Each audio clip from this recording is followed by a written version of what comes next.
So with Barack Obama was put in office for two reasons. One was domestic, one was international. Every president of America is given a domestic mandate and an international mandate.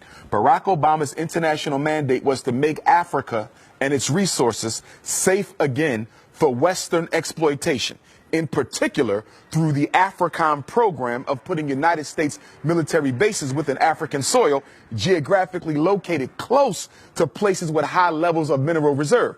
So what's going on in Ghana right now? An agreement between the Ghanaian government and the United States to put a military base in Ghana. This is all strategic to make sure that if Africa ever decides to rise up and push back against European imperialism, aka white supremacy, they will not be in a military position to be able to do that. So Obama succeeded. And the reason he succeeded in Africa is because Africa, just like Black America, just like Black Europe, thought the presidency of Barack Obama was a blessing because we don't understand white supremacy and we don't understand politics. It doesn't matter whose face is on the cover. It doesn't matter whose face is out front. The only thing that matters is the color of the hand that makes the decisions. Barack Obama was a flunky. He was a functionary. He was a stool pigeon, and he was a puppet. And yes, he was a coon. Barack Obama did absolutely nothing to benefit Africa. He did absolutely nothing to benefit African people. Now, domestically, Barack Obama's job was to distract Black people in America long enough for the government to take everything that our ancestors fought for, roll it up into one big ball: civil rights, voting rights, affirmative action, equality, you name it, and roll it on over to the feminist movement, roll it on over to the LBGT movement, and roll it on over to the multicultural movement. So today in America, whenever you hear civil rights discussed, Black people are not in the conversation. It's gays, it's feminism, or it's multiculturalism. They use Barack Obama to take everything Black people fought for and give it to people who have never fought for Black people. What do you know about the situation of Black people in France? I'm somewhat familiar because I tend to study the international situation. Not thoroughly familiar, but I will say this. In all my travels, wherever I go, there's four things constant. I don't care if I'm in France, London. I don't care if I'm in South Africa, Nigeria. I don't care if I'm in Holland, Austria, Jamaica, Turks and Caicos, Canada, LA, Houston. On the planet, there's four constants for African people. Number one, we're worshiping a white Jesus. I don't care where you go.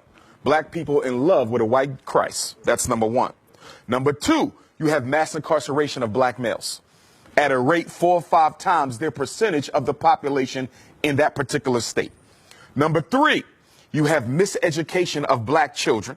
You have the over-identification of Black children in classifications of mental retardation, ADHD, learning disabled. You have record numbers of single Black mothers raising our children on their own, okay? And then on top of that, you also have a Black economy, which is totally dominated by people who do not look like us. I don't care where you go on the planet, Black people are not in control of their economy. Your rice, your bread, your milk, your sneakers, your hats, your clothing, your transportation, your electronics, everything you buy is being sold to you by somebody who don't look like you, but more importantly, don't care about you. What would be the solutions? Because, you know, this is a statement, but now what could be the solutions? Solutions are simple. And the solution hasn't changed since Marcus Garvey articulated it over 100 years ago. And the solution is independence in all areas of human endeavor. The solution for African people is no different than the solution for Chinese people. The solution for African people is no different than the solution for the French people. It's the same. It's no secret. It's not hidden under a rock. We have to do what everyone else has done, and as build ourselves up independently, economically, educationally, spiritually, socially, politically. We must become a power base, which we are not, as we are today, with all of our doctors, with all of our college-educated folks, with all of our Black capitalistic business owners who are only looking to get rich themselves but do nothing to raise the general economic condition of Black people. We are still a race of dependence. If you live in France, you're dependent on the French government for this and for that. You're dependent on white business to provide your basic needs. America, it's the same thing. Africa, it's the same thing. Wherever we are dependent on the white power structure where we live. There's 4 institutions that you must have in order to be considered an independent community. We don't have them nowhere in space and time at the same time. A hospital to protect African life. A supermarket, okay, for nutrition to preserve African life. Education, to prepare the next generation of African children for the role that they must play in the freedom struggle. And number 4, a bank to finance the building of infrastructure and institutions and organizations and programs where we live. You cannot find those 4 things totally owned by African people anywhere on the face of the earth, but we will call ourselves free. There's 2 types of freedom. There's a F-R-E-E-D-O-M and there's an F-R-E-E-D-U-M-B. White people have the freedom. We have the freedom because we're too politically uneducated to recognize that it doesn't matter if you can drive a Mercedes. It doesn't matter if you can live in a white suburb. It doesn't matter if your black child can go to a white school. At the end of the day, what do you control? What do you own? What do you produce? What do you distribute? Marcus Garvey said, a race without power and authority is a race without respect.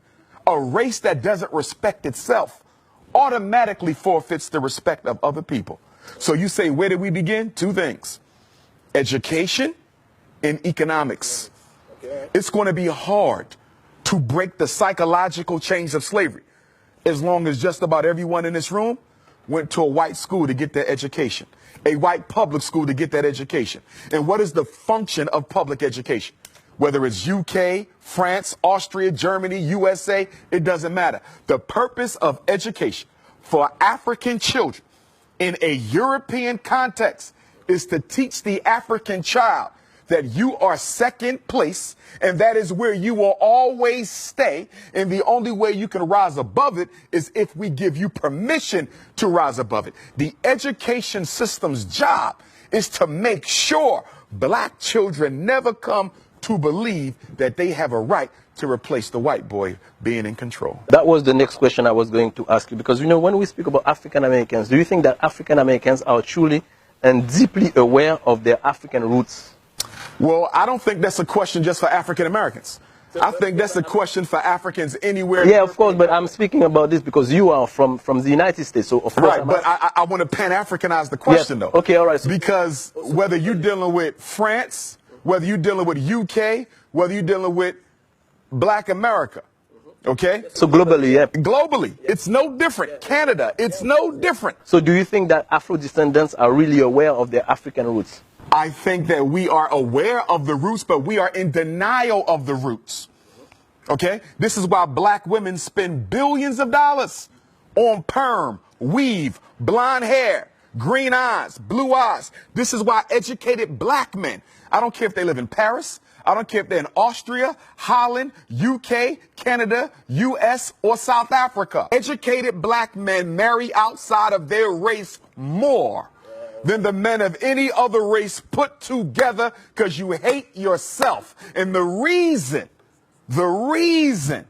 why we do this is we actually think we can convince white people if we act white enough to accept us, because we don't understand white supremacy and we don't understand eugenics. Eugenics is the science of exterminating the African DNA. It don't matter if you're light skinned with green eyes, you still African. It don't matter if you're blue, black, purple with nappy hair, you still African. It don't matter if you in Paris speaking French or the US speaking English. At the end of the day, you carry the gene of Africa. And that gene of Africa is the most powerful DNA on earth. We are the only people who can reproduce ourselves in every other group. I can make a baby with a Chinese woman, it's an African baby. I can make a baby with a French woman, it's an African baby. An Arab, an East Indian, a Native American, it's an African baby. You understand? The white man cannot reproduce himself in any other woman but one who looks like him, because he's genetically recessive. I'm genetically dominant, and that's why he must eliminate me. Because in the natural order of things, if I do absolutely nothing, we can literally predict the date where he will no longer exist. So he has to make a decision. He either has to get rid of me first before nature gets rid of him. So speaking about this, what is your feeling about interracial marriage? I don't support it. Why? I have nothing against white women or Chinese women or Arab women or East Indian women, but the black man belongs with the black woman. The first institution that has to be built is the black family. If you don't save that, you save nothing else. If you don't build that, you build nothing else. A white woman can understand my struggle. A Chinese woman can understand my struggle. And what black men fail to recognize, even when you marry white or Arab or Chinese or East Indian or Latino, that woman is still loyal to her race. So it doesn't matter if she had your baby. It doesn't matter if y'all got married. It doesn't matter if y'all sleeping with each other. At the end of the day, her loyalty is not to her husband. It is to her community. And at any moment that community calls on her to do a job, she will do it. So even though you're laying on top of her, she's still in charge of you.